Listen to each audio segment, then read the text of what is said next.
Oi pessoal, tudo bem com vocês? Espero que sim. Aqui é a professora Suziele e eu vou fazer nesse vídeo a correção das atividades de História do 8º ano referente à semana 4 do PET volume 2.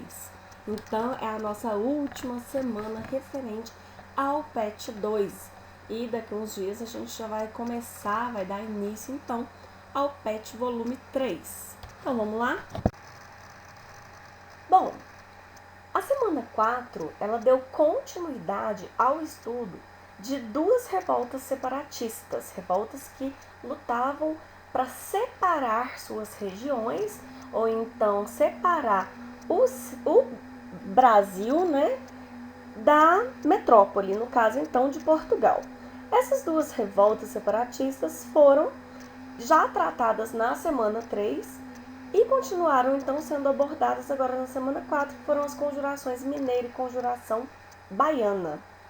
Então, se você tiver um pouquinho de dúvida, está precisando relembrar, volta lá na semana 3, na correção das atividades, que às vezes vocês vão dar uma relembrada. Bom, a atividade 1, ela tem um textinho, né, um enunciado, falando a respeito da cobrança da derrama, né? Então, vamos ler aqui rapidinho. Em função do esgotamento do ouro em Minas e da consequente diminuição da arrecadação de impostos pela metrópole, Portugal ameaçou proclamar a derrama, que era a cobrança de impostos de cada indivíduo para completar a quantia que deveria ser paga ao governo português durante aquele ano. Gente, vocês se lembram da quantia que a região das Minas tinha que pagar para a coroa? Era 100 arrobas de ouro, o que dava mais ou menos 1.500 quilos de ouro por ano. Não tinha tanto ouro mais sendo extraído, sendo explorado. Só que a coroa não entendia que quanto mais se extrai o ouro, mais rápido você vai esgotar ele, mais rápido ele vai acabar. E como se trata de uma produção natural, a natureza que produz o ouro no tempo que ela quer, o que demora muito tempo, a coroa não acreditava que realmente o ouro estava diminuindo. Então, continuando aqui. Portugal acreditava que a diminuição dos impostos, do pagamento dos impostos, era fruto do contrabando do ouro e não do esgotamento das minas. Assim, em 1788, a coroa decretou a derrama, que foi um dos motivos para a eclosão, a explosão da Inconfidência Mineira. Então, gente, a derrama era a cobrança forçada, a cobrança violenta do imposto que estabelecia 100 arrobas de ouro anuais, né? E a derrama tinha sido criada pelo Marquês de Pombal para poder realmente reestruturar, enriquecer Portugal, demonstrar o poder do rei nos seus territórios, enfim. Então, os impostos atrasados e os impostos daquele ano seriam cobrados através, então, da derrama, né? Aqui no final do texto está falando Inconfidência Mineira. Creio eu que se vocês leram textos na internet, algum livro mais antigo, vocês podem ter encontrado essa referência para a conjuração mineira e para a conjuração baiana. Então, algumas pessoas falam Inconfidência Mineira ao invés de conjuração mineira e Inconfidência Baiana. Por quê? Inconfidência entende-se como traição e conjuração é uma espécie de conspiração, você planejar algo contra alguém. Então, alguns historiadores acham que a palavra conjuração ela se assentou melhor nessa situação, porque esses rebeldes eles estavam conspirando contra uma coroa, no caso Portugal, que explorava a colônia. Eles não estavam traindo, porque eles não se sentiam representados pela coroa. Então é mais ou menos isso, tá bom? Então, a atividade 1, ela é basicamente uma análise da derrama e a gente depois responder as questões. Então, o que a gente consegue ver aqui? Um cara filmando, né, gente? charge, então ela usa da ironia, mas obviamente não existia nenhum cameraman naquela época, já que não existia câmera, já que não existia televisão. Mas então a gente percebe meio que uma caveira, né? Carregando cartaz, falando tipo, a derrame está passando. E um homem à frente desse cartaz, tocando, né, um tamborzinho, e ele tá com uma cara meio amedrontada, né? E ao fundo a gente tem dois homens falando, que diabo será isso? E o outro respondendo, sei lá, mas se veio de Portugal, não é boa coisa. Então vamos para a pergunta. Com base em seus conhecimentos e analisando a imagem, responda às questões. O que a imagem satiriza? O que ela está ironizando? O que ela está demonstrando, gente? A imagem, né? A charge está mostrando para a gente, ironizando, a cobrança da derrama na região das Minas. Cobrança essa que era realizada pela coroa, ou seja, por Portugal, e demonstrava o controle que Portugal tinha sobre a colônia, sobre o Brasil e as riquezas que existiam no Brasil. Letra B. Como é apresentada a questão da derrama na imagem? Olha, gente, se a gente analisar a conversa dos dois homens no fundo da imagem e a expressão deles, a gente vai perceber que a derrama era entendido como algo assustador e ao mesmo tempo era até mesmo desconhecido para alguns. Tanto é que o cara falou, o que será que é isso? Ao que o outro respondeu, não sei, mas se vem de Portugal, bom não é, né? Então, a derrama era algo assustador, afinal, ia entrar nas casas das pessoas mais ricas e pegar tudo de valor que elas tivessem em ouro até chegar no peso de 100 arrobas. De várias casas, então, né? As riquezas seriam todas confiscadas. E, para alguns, era algo mais desconhecido. Letra C. A Inconfidência foi um movimento organizado pela elite mineira. De que maneira a charge confirma essa ideia? Olha, gente, a charge não está com uma qualidade de imagem muito grande, então eu tentei dar um zoom aí nas duas pessoas que poderiam ser correspondentes da elite nessa imagem. E como que a gente pode analisar esses dois homens aí morrendo de medo da derrama e de perderem, né, as riquezas deles? Mas como que eles estão representados? Aparentemente pobres eles não são, né? Afinal, eles estão calçando botas, eles têm tipo um frufru aí no pescoço, eu esqueci como que chama isso, como se fosse um babador, né? Mas era um enfeite decorativo, então, do vestuário da época. E eles demonstram que estão de casaco, um tá de chapéu, tem esse frufru aí no pescoço. Isso demonstra um vestuário que era utilizado pela elite. Então, essa seria a única referência na charge para falar de uma elite. No meu ponto de vista, é claro que se você conseguiu encontrar outras informações, ótimo, inclusive aponta para mim aí, porque eu não vi muita coisa não. A atividade 2. Essa atividade está pedindo para a gente ler os fragmentos, ou seja, os trechos, né, desses textos e analisar as imagens. Eu não coloquei nenhuma referência, nem de texto, nem de imagem, porque está na apostila de vocês e eu fiz isso daqui só para a gente relembrar mesmo. Bom, está falando sobre a origem da bandeira dos conjurados, então a bandeira da conjuração mineira que seria adotada seria essa primeira, cujo triângulo é verde. E hoje em dia a gente tem a bandeira de baixo, com o triângulo vermelho, que representaria a luta, né, pela liberdade da região em relação a Portugal. Também representaria o sangue derramado de Tiradentes, né? Então não existe assim uma opinião 100% efetiva, mas sim algumas hipóteses, digamos assim. A questão é que a nossa atual bandeira, então a atual bandeira de Minas Gerais, ela teve origem lá na época da Conjuração Mineira, quando esses conjurados estavam se organizando para se levantar contra o governo metropolitano, coisa que a gente já sabe que não deu certo, né? Afinal, o movimento foi traído.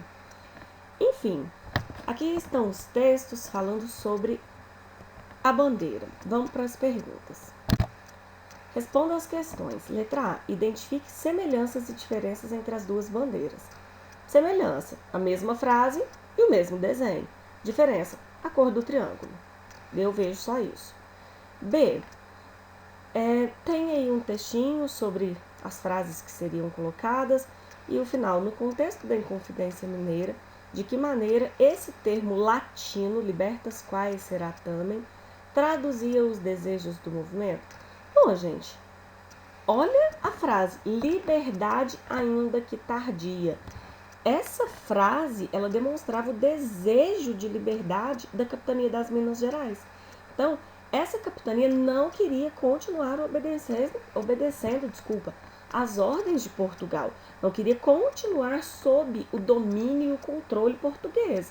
Então, eles lutam por liberdade e é aquele lema, né? Aquele ditado popular que a gente sempre ouve. Antes tarde do que nunca. Então, por mais que o Brasil estava nas mãos de Portugal, a região das Minas, que era uma região mais nova, por assim dizer, antes ela ser libertada naquele momento do que nunca ser libertada, né? Letra C. De que maneira nossa bandeira remete aos costumes e à importância da religião no contexto em que a mesma foi produzida? Então, como que a religião influenciou na fabricação, na produção dessa bandeira? Olha, gente, a gente está falando de uma sociedade principalmente cristã. Os escravos africanos, eles tinham o sincretismo religioso já, né, que é a mistura religiosa. Então, eles trouxeram suas crenças religiosas, mas que acabaram se misturando com a crença dos colonos, que era baseada no cristianismo. Então, a religião cristã, principalmente a religião católica, ela era muito presente no cenário social, então no dia a dia das pessoas, tá? Ela se fazia cada vez mais presente através de procissões, festejos religiosos, das missas, enfim. Muitas pessoas, muitos estudiosos apontam que o triângulo da bandeira, ele teria uma relação com a Santíssima Trindade, ou seja, com o Pai, o Filho e o Espírito Santo. Então, que seria também uma homenagem à cristandade, ao cristianismo, né? Mas, de acordo com outros estudiosos, aí, só a primeira parte da resposta já satisfaz a pergunta, tá bom?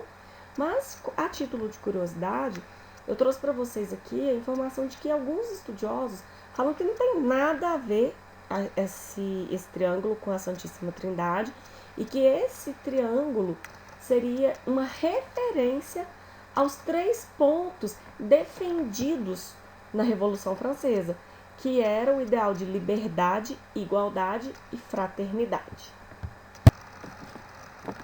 A atividade 3, gente, ela vai falar sobre a sentença do Tiradentes, falando então que ele deveria ser conduzido pelas ruas públicas, sendo levado até a forca, onde ele teria uma morte natural para sempre. A cabeça deveria ser cortada e exposta em Vila Rica, que hoje é Ouro Preto, e o restante, né, dos pedaços do corpo dele, pernas, braços, deveriam ser expostos nos caminhos que ligavam o Rio de Janeiro a Minas Gerais, então expostos na estrada real. A casa que ele vivia deveria ser destruída e lá deveria ser jogado sal para que nada nascesse naquele lugar. E tanto Tiradentes quanto seus filhos e netos, caso ele tivesse, né, descendentes, qualquer coisa de bem material que eles tivessem seria confiscado pela Câmara Real, tá? Então seria posse a partir daquele momento da coroa. Então aqui, além desse texto, a gente percebe a representação da imagem de Tiradentes com o corpo dele esquartejado, uma representação que provavelmente não condiz com a realidade, uma vez que essa imagem apresenta um olho azul, cabelos compridos, barba, etc. Vamos para as questões então. Letra A. O que diz a sentença de Tiradentes sobre o motivo de sua morte? Por que ele ia morrer, gente? Sua sentença foi resultado de suas infames práticas. E esse trechinho, infames práticas, eu peguei do texto. Ou seja, ele ter cometido práticas vergonhosas, gente, de traição à coroa. Ele era visto como um traidor de Portugal. Uma pessoa que traiu a rainha e que por isso devia pagar pelo seu erro. E enquanto os outros conjurados que haviam sido sentenciados à morte desmentiram, pediram perdão, falaram que não foi bem assim, que eles não tinham participado do movimento como estava sendo pregado. E quem, por fim, foi vendo que a situação estava ficando mais difícil, pediu perdão, falou que aquela não era a intenção, etc. Acabou que essas pessoas meio que se livraram, né, da morte, e o Tiradentes não, porque ele assumiu mesmo que tinha feito parte do movimento. Então, o motivo da morte dele teria sido traição à coroa, conspiração, né, contra a coroa, contra Portugal. Esse motivo é real? É, até mesmo porque está muito claro para todo mundo, inclusive na própria época, nos autos da devassa, que era a pesquisa, né, gente, feita para culpá-lo ou não, tinha ficado muito claro que ele tinha participado do movimento da Conjuração Mineira, que queria realmente tomar o poder.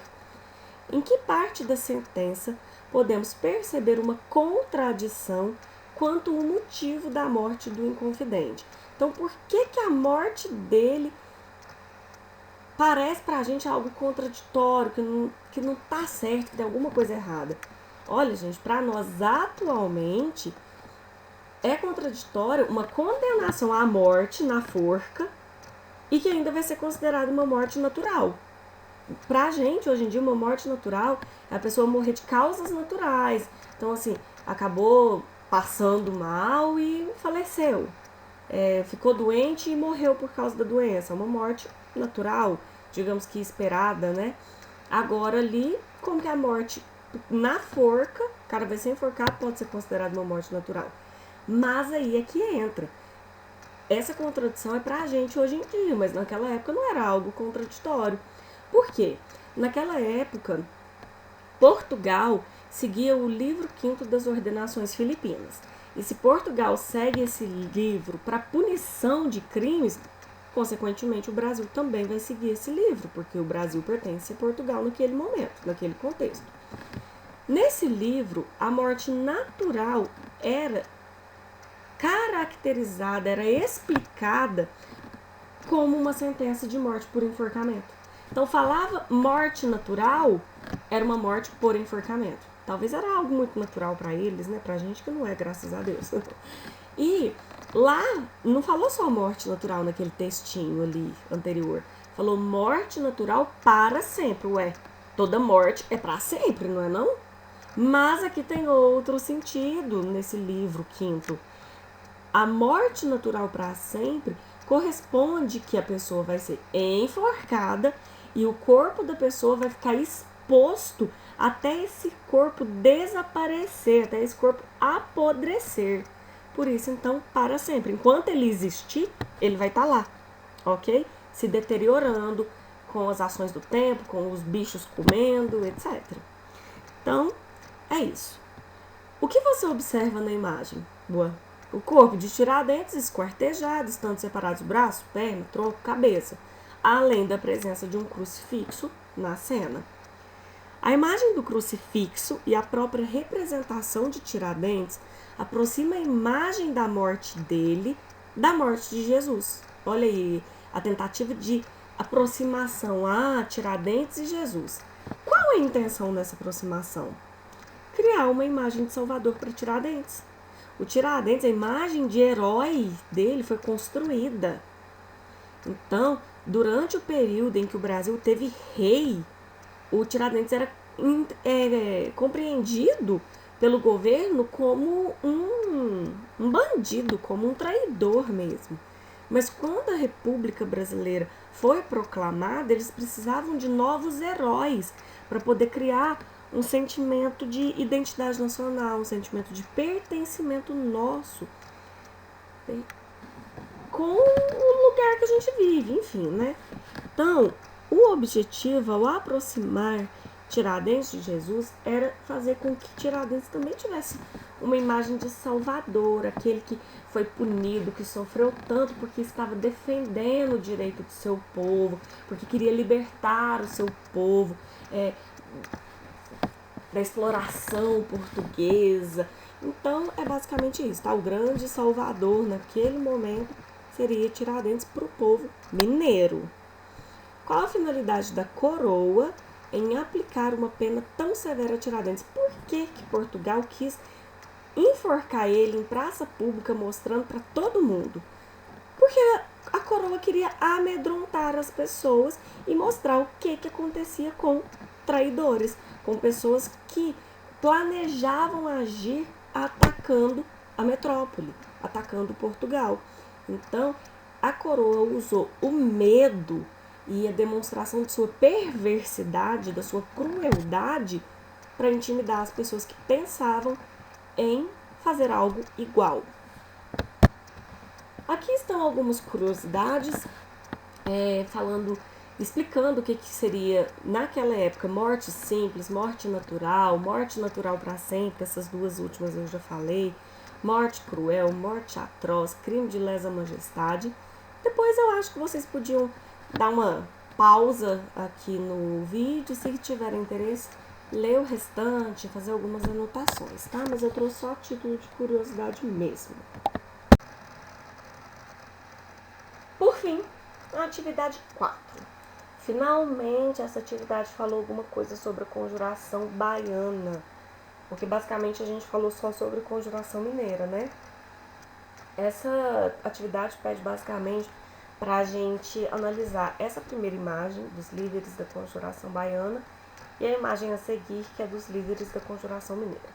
Então aqui o que a gente consegue ver? 4 líderes principais da conjuração baiana, todos eles com traços negros, mulatos, né? A gente não sabe ao certo, mas então representando uma classe mais popular, né, gente? Uma classe mais trabalhadora, até mesmo porque era quase que raro ver um negro em altos padrões sociais, né? Existiam, mas eram pouquíssimos. Mas enfim, então analisa essa imagem, o olhar deles, essa expressão mais sofrida, as rugas também, talvez essa característica de envelhecimento por terem um trabalho muito pesado, de sol a sol, né? Uma vez que vários deles eram escravos, ex-escravos, soldados, né? Então militares de baixa patente que ficavam zelando pela segurança nas ruas, digamos assim. E aqui a imagem 2 dos líderes da conjuração baiana. Não sei vocês, mas na hora que eu paro para observar, eu já vejo um bando de Mauricinho, por assim dizer. Se eu fosse comparar essa imagem com a anterior, você tá vendo todos eles bem vestidos, menos o último, né, que não dá para entender muito bem essa roupa aí, mas tem esse babado, você já vê que o cara é rico. Então, quando tem esse babado na roupa, como o último, você já sabe que ele tem uma posição na elite. Mas olha o Tiradentes na primeira imagem, com roupa aí militar. O segundo homem, o Joaquim Silvério dos Reis, também com uma roupa, um vestuário militar, até com um signo aí, né, de título que ele recebeu. Enfim, você percebe que, além deles estarem representando uma classe branca, que eles são pessoas ricas, pessoas de posses. Então, letra A. Observando a primeira imagem, como estão retratados os líderes do movimento na Bahia? Com feições sérias, uma aparência sofrida, até mesmo mais envelhecida, provavelmente devido ao trabalho duro. Lembrem-se, se vocês colocaram outra coisa, mas que tenha algo mais ou menos a ver com isso, de boa. Letra B. Analisando a imagem 2, como estão representados os líderes da conjuração mineira? Com roupas usadas por membros da elite, membros militares, então vestimenta militar, todos com feição serena, eles estão tranquilos, de boa, demonstrando uma posição social mais privilegiada, em relação às pessoas da primeira imagem. Letra C. A que grupo social pertencem os líderes da conjuração baiana? Como esse grupo está representado na imagem? Uai, gente, mas De novo, essa pergunta, como o grupo está representado na imagem, a gente já falou, não tinha necessidade. Podia só perguntar que grupo social os líderes da Conjuração Baiana pertenciam. Então, esses líderes pertencem às classes populares, então tinham escravos, militares de baixa patente, alfaiates e outros trabalhadores no meio desse grupo, ex-escravos também, e eles estão representados de maneira mais simples, mais humilde. Não vou ficar repetindo. Letra D. A que grupo social pertencem os líderes da Conjuração Mineira e como esse grupo está representado na imagem? Bom, os líderes da Conjuração Mineira pertenciam à elite, sendo proprietários de minas, advogados, religiosos, intelectuais, médicos, etc. E eles foram representados com roupas de qualidade, denotando, expressando sua classe social. Letra E. De que maneira a origem social de ambos os grupos influenciaram os objetivos de cada revolta? Se a Conjuração Baiana foi liderada por pessoas mais pobres, essas pessoas vão tentar melhorar a situação social dos mais pobres. Então, a Conjuração Baiana foi formada pelas classes populares e propunha liberdade política, mas também conquistas sociais. Eles não queriam mais que a Bahia permanecesse nas mãos de Portugal. Eles queriam que Bahia e o restante do Brasil se separasse de Portugal. Mas eles não queriam só liberdade política, eles também queriam igualdade social, liberdade para as pessoas. Por isso eles acabaram defendendo o fim da escravidão e eles queriam melhores salários para as classes mais baixas, para ela poder melhorar de vida, né? Então eles defendiam mudanças sociais e também liberdade política. Já as classes mais ricas, que foram representadas aí na Conjuração Mineira, eles não estavam nem aí para os pobres. Eles estavam lutando por seus interesses próprios. Principalmente, qual interesse? O de não pagar os impostos atrasados. Então, eles lutavam por liberdade política. Eles não querem mais que a região das Minas pertença a Portugal. Então, eles queriam separar a região das Minas, por fim a existência daquelas dívidas, então eles não deveriam mais ninguém, e eles mesmos iam se privilegiar com a liberdade política e liberdade econômica que viria com a instalação de uma república das Minas. Então eles não desejavam nenhuma mudança social, eles queriam a permanência da escravidão africana, até mesmo porque eles tinham vários escravos africanos que trabalhavam então de graça para eles, né? Bom, gente, eu espero ter contribuído para a compreensão do tema e para a resolução das atividades. Eu trouxe aqui na primeira imagem abaixo, à esquerda, os pedaços, né, do corpo do Tiradentes expostos, então uma referência ao seu esquartejamento e à exposição, né, do seu corpo, e a cabeça está próxima dessa família que está aí sofrendo, né? E do lado direito eu trouxe a execução dos líderes da Conjuração Baiana e aquela imagem que foi utilizada para transformar o Tiradentes em herói nacional. Eles fizeram uma releitura dela, colocando então os líderes da Conjuração Baiana. Então até o próximo PET, o volume 3, e abraços da professora Suziele.